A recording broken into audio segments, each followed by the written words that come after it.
Hey, what's up you guys, the Curious Owl here, and today I have the announcement video for the next month-long round of Battle of the Bookish.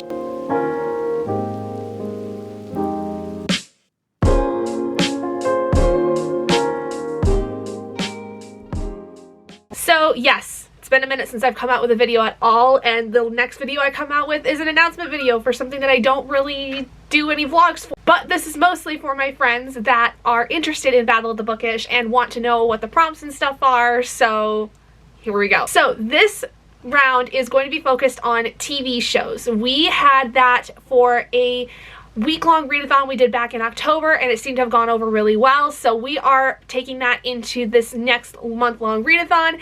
And essentially what this is, if you're not familiar with Battle of the Bookish, it is a team-based competitive readathon where you compete for points for your books that fit prompts and page point brackets, basically earning points for those books, and then your team is looking to get the highest average between you and your teammate. The team that wins gets the ability to not only have really the bragging rights, but they also get to pick the theme we go into for the next month-long readathon and the next week-long readathon that we will do in April. So it's a really fun time. We have a great time with it. I've been doing this with my friends Adrian and Liv for a long time, for several years at this point, which is kind of crazy to think about, but we always have such a great time with it, and I'm really excited for this one because this deals with some of our favorite shows that we tend to talk about quite honestly a bit. So without further ado, we're going to get into the more specifics when it comes to the readathon, in case especially you've never been a part of it and would like to know some of the inner workings, or if you just need a refresher on how the readathon works. So the most important thing is the page point count. This is going to be for every book you read. Your book is going to fall within a certain bracket of page numbers, and that is going to ascribe to so many points. We're going to list those right here. We do have points for books that you DNF in the month if you decide to DNF them, but they are much smaller because the goal is to obviously finish book. So this is going to be taking place throughout the entire month of January, so hopefully this will get a lot of you guys on the right track when it comes to your reading goals for 2026.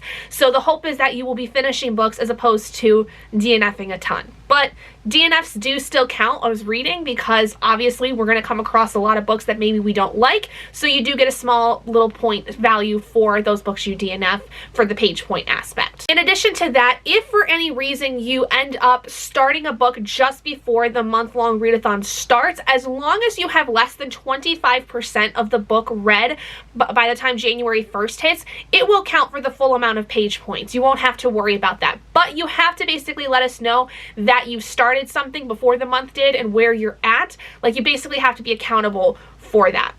In addition, if we get to the end of the month and you are in the last 25%, you've read 75% of the book up to this point, and you're in that last little bit, but you don't think you're going to finish it by the end of the January 31st, you will get the full page points if you submit it if you're over 75% of the way through the book. So that's a little extra thing for those of you that tend to read books at the last minute and might just not quite get there, and it just gives you an ability to still put those in for the points that you need for your team. So in terms of the prompts, we have 5 prompts that every team gets to use, and it doesn't matter what team you're on. These are just available for everybody. And then we have 5 individual prompts for the different teams. So depending on what team you're on, you will use your team prompts, and then you can also use the more general prompts is what we call them.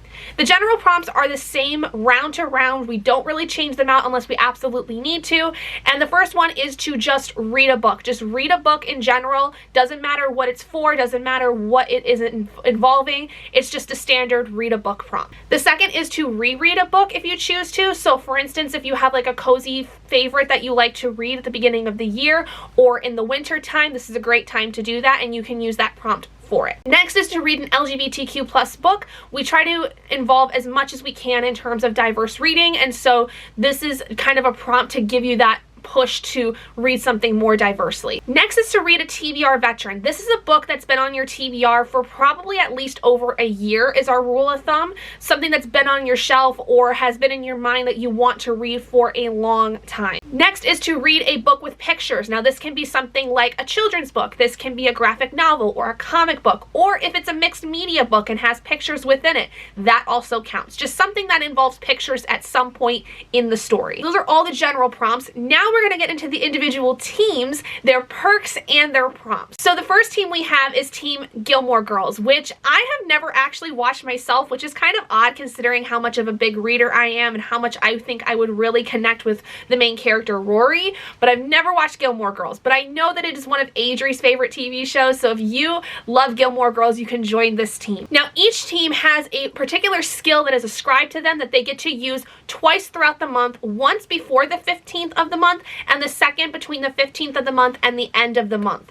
And for Team Gilmore Girls, they get to use 2 prompts for 1 book. Typically, we ask that you do 1 book for 1 prompt and kind of don't really do anything else with that. So for this, for 2 books in the month, you get to use 2 prompts per 1 book. So that's pretty awesome. Not gonna lie, because that allows you to get a ton of points right away just from the prompts themselves, not including any page points that might go into it. But for the first prompt for Team Gilmore Girls, it is Luke's Diner, which is to read a comfort story. And that is basically up to interpretation what a comfort story is to you, whether that's mystery thriller, cozy romance, cozy fantasy, anything like that. Whatever you find as a comfort story, if especially maybe it's a reread, feel free to use that for this prompt. Next is Kirk, and that is to read a book with a lovable side character or a lovable kind of just goofy character in a story. Next is Sunday Dinners, and this is to read a book that has some kind of a family aspect, whether it's biological or found. If there's a strong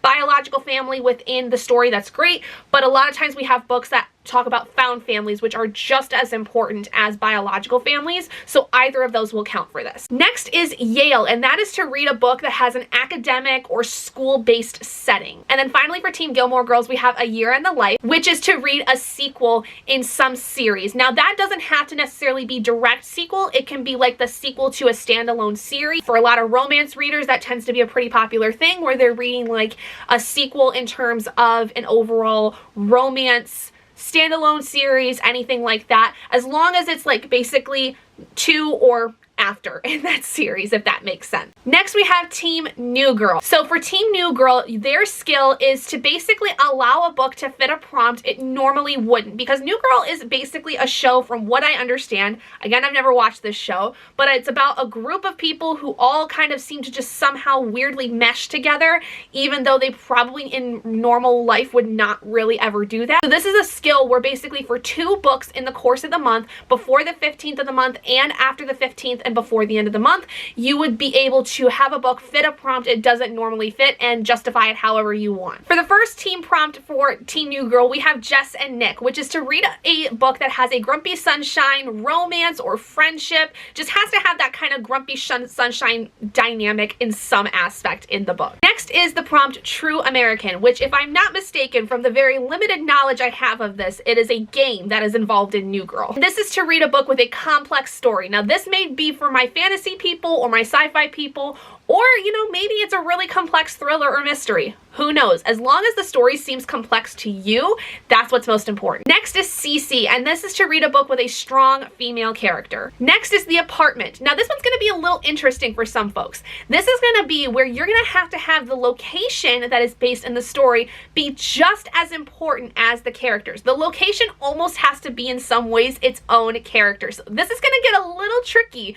for some of my friends, but for my fantasy and sci-fi readers, this might be a little bit easier for you as well. Next, we have the prompt Douchebag Jar, which makes me giggle just because it's called Douchebag Jar. I don't know what it means, but it seems interesting. And this is to read a book where a character has a redemption arc. So whether they start off in a bad place and end up redeeming themselves, or if they're kind of more that morally gray character and they have a redeeming arc by the end of the book, whatever that means to you, there has to be some form of redemption in the book. Now, my personal favorite team, and the team I will be heading, is going to be Team Scrubs, the medical comedy series that swept the world in the early 2000s, and is going to be a series that is going to be rebooted here in 2026. I am so excited for this. Y'all have no idea. But the team perk for Team Scrubs is called You're Not Dying on Me Today, and this is to read a book. And this is where you can DNF a book, but get the full amount of points that would normally be ascribed to it, as opposed to only getting the 5 DNF points for page points.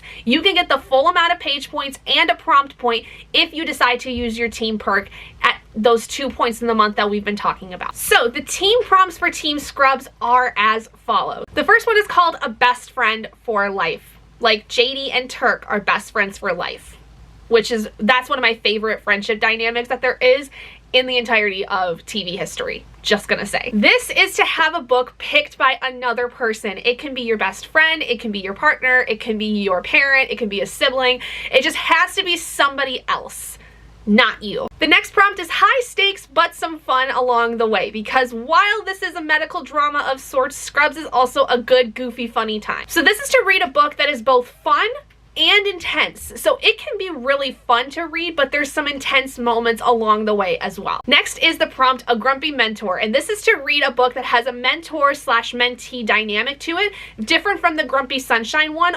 Or if it has a Grumpy Sunshine aspect, that's pretty cool too. But this is to have a mentor-mentee side of things going on in the story. Next is toxic relationships, question mark, because we all know JD is maybe just a little on the toxic side. But this is to read a book that has a questionable romance. Questionable can mean like it's a little bit of a toxic relationship. It can mean that maybe the love interest is not necessarily all that's cracked up to be. Whatever you think is questionable regarding your book, that's what we're looking for. And the next is on to bigger and better things. And this is to read a book that leaves you hopeful for the sequel or the next book in your series, essentially, depending on where you are when it comes to series. Like, it just has to make you feel excited for what could possibly come next in the story. And finally, the last team we have is the Friends team. Again, another one of my personal favorites, but when it comes to this and Scrubs, Scrubs takes my heart all the way. Now, for this team, they get a very special perk, which is the Central Perk Points program. Essentially, what this means is that you will be able to double the points you get for one book. So you turn in a book for page and prompt points, you will be able, for one book between the 1st and the 15th, be able to double the amount that you would get for that book. And then another book between the 15th and the 31st, you would submit the points for that, and then you can double it. But you can only do it for one book within those 2 time frames. The first team prompt for Team Friends is Joey doesn't share food. This is to read a book with food on the cover. Next is Smelly Cat, and this is to read a book that has a pet involved in it. Next is Monica and Ross, and this is to have a book that has sibling main characters. They don't have to be necessarily the main character, but if the main character has siblings that are heavily involved in the story, that would be what would fit for this. Next is Chandler Bing, and this is to read a book that has a very quirky, sarcastic, sassy kind of side character. Just kind of that person that you're like, you know, you're pretty cool. You're a little on the jerky side sometimes, but you're pretty cool. And the last one for our beautiful, beautiful Rachel is Rich Girl Mentality with a Coffee Girl Budget. And this is to read a book that you got secondhand from a charity shop, from a used bookstore, from a used book section of your bookstore, whatever. As long as it was purchased secondhand, that is all that matters. Now, we are including in this round the ability for theme points to be added on to your book if it fits 2 particular themes. The first one is that if the book is involving heavy friendship dynamics or anything like that, where the friendship is a huge part of the book, you're going to earn some extra points for that. Additionally, if the book is placed in the winter time, because we are in January, which is the winter time here in the northern hemisphere at least, you will earn extra points for that as well. Now, for specific teams, there are additional points you can also get that relate to themes. If you're a part of Team Gilmore Girl and your book specifically deals with family dynamics, family issues, things like that, you will earn extra points for that. If you're on Team New Girl and you have kind of that ragtag group of people who normally probably wouldn't be friends, but they end up becoming friends, think like Six of Crows kind of vibes, or, you know, maybe Realm Breaker kinds of vibes by Victoria Aveyard, things like that, or Guardians of the Galaxy-esque kind of vibes if you want to think of it that way, you're going to earn extra points for Team New Girl. Now, if you're on Team Scrubs and there is disability or chronic illness aspects involved in the story, you will earn extra points for that book. And if you're on Team Friends and the book has a character that is a long-term friend, whether a childhood best friend or a friend that at least has been around for more than 5 years with the main character, you will earn extra points in that book. And with that, I think that is everything that you guys need to know about kind of what to expect with this. Like I said, the winning team is going to be decided based on team averages. So go pick your teams, go figure it all out, and see the rules and everything in our Discord. We'll be posting all the information that is in this video also in the Discord for that more written aspect. And you can always ask questions here in the comments of this video, or you can ask in a channel on our Discord for the Battlemaster Q&A. But I'm so excited for this. This is one of those readathons that I do look forward to doing every year because I feel like it just kind of gets me in the right mindset when it comes to the beginning of the year. And it's just very exciting to be able to continue doing this and having the support and the community that we've built with it. It's been such a fun time, and I can't wait to see how this one goes. But thank you guys so much for joining me in this video. If you guys did enjoy it, please do give it a big thumbs up. And if you haven't already and you'd like to be and would like to see more content like this, go ahead and hit that button down below and subscribe to become an owlet in our flock. And I will see all of you guys in my next video. Bye, guys.